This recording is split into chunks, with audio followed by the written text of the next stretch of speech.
sahabat-sahabat ni susah dapat tolong bagi salam kepada Nabi. Sebab Nabi kalau jumpa orang, Nabi dulu yang bagi salam. Pernah ada satu peristiwa, sahabat ni seorang ni, dia tak puas hati. Sebab setiap kali asyik Nabi je bagi salam, Nabi yang mula dulu, aku dululah mula. Jadi dia buat plan. Apa plan dia? Dia sorok kat satu bahagian luar lorong ni. Dia nampak Nabi, dia sorok kat belakang. Dia sorok sebab apa? Sebab dia nak biar bila Nabi lalu, Nabi terkejut, dia muncul, dia bagi salam. Tuan-tuan, dipendekkan cerita tuan-tuan, bila Nabi makin hampir, sahabat tadi keluar tuan-tuan, tak sempat sahabat tu nak bagi salam, Nabi dah bagi salam dulu.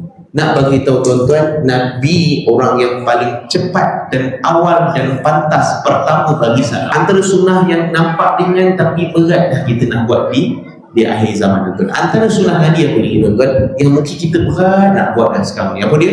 Menziarahi sahabat-sahabat kenalan kita yang sakit.